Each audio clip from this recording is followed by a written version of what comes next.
Alright guys, this is News Listener by Angelo. Salamat po sa mga manonood at if hindi ka pa nakapag-subscribe, please hit the subscribe button. Salamat po. Okay, so 2 days ago, kung natatandaan nyo, si General Torre ay sinibak sa pwesto bilang Chief PNP dahil daw nakaaway ni General Torre yung NAPOLCOM. So, kinonfirm natin guys, yung actual na NAPOLCOM ay mas mataas pa yung authority nila kaysa sa PNP chief. Okay? Base yan sa konstitusyon.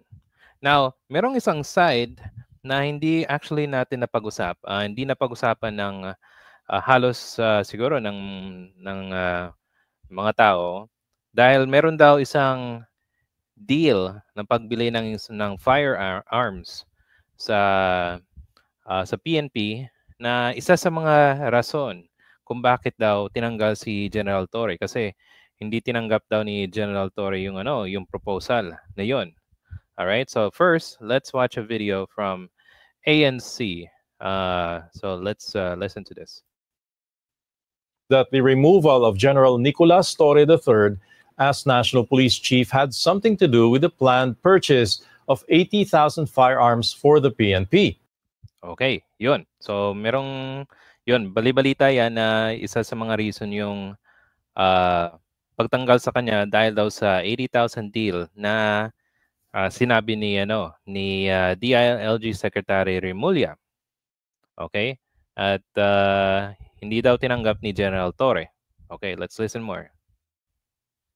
In a statement, the DILG says allegations the recent reorganization at the PNP due to Torres' refusal to carry out the supposed instructions of Secretary John Vic Remulla.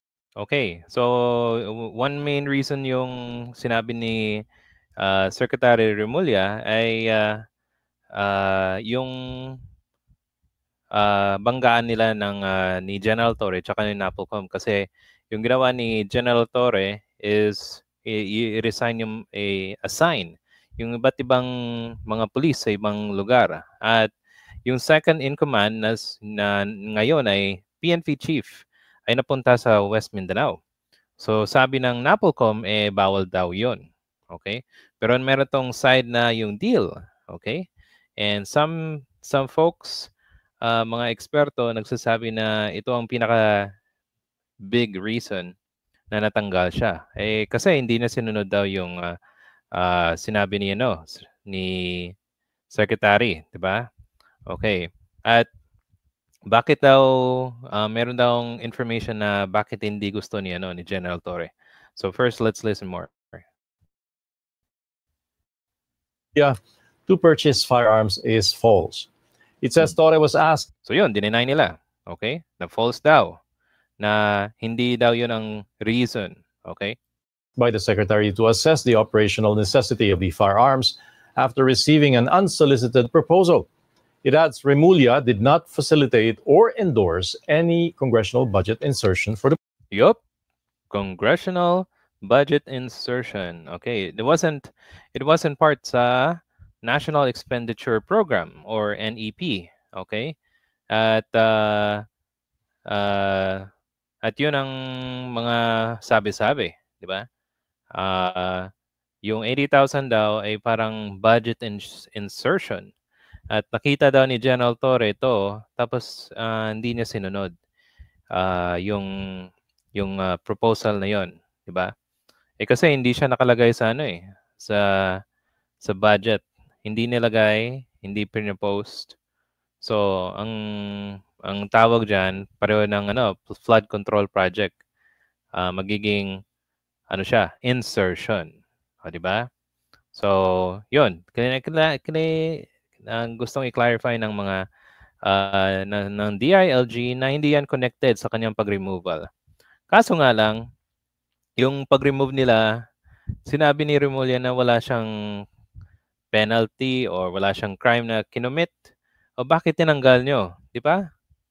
O, kung walang violation or any crime na kinomit si General Torre, so bakit nyo tinanggal?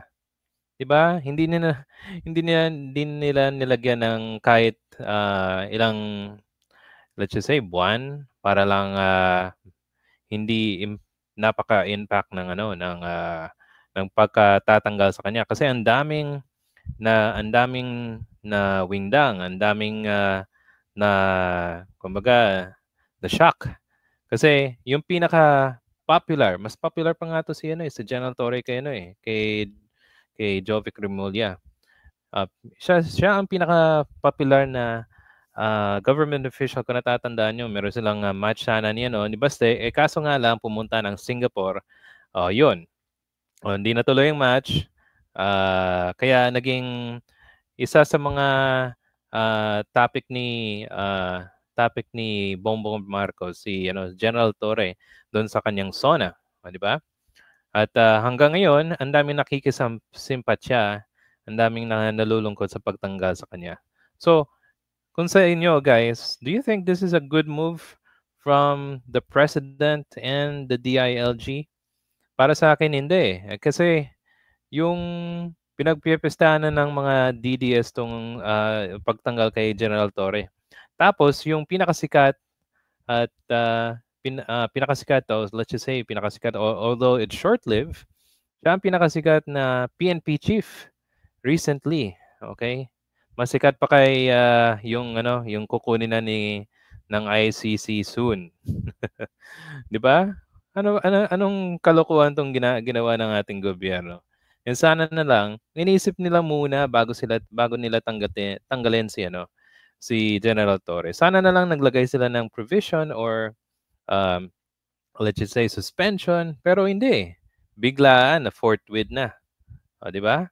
So, yung conclusion na natin dito, ano ang mangyayari, 'di ba? Merong sabi-sabi na magiging merong offer na pwesto sa kanya. Kaso nga lang, si General Torre, sabi niya ay magpapahinga niya siya muna. Which is good, 'di ba? Kasi nasa nasa moment pa siya ng nangyari na pagsibak sa kanya. So, mas mabuti na magpahinga lang muna siya at I'm sure there'll be new or good things para kay General Torre in the next few days. Diba, guys? So, guys, if you have any comments or suggestion, please write it down and I'll see you in the next video. Salamat po sa pakikinig.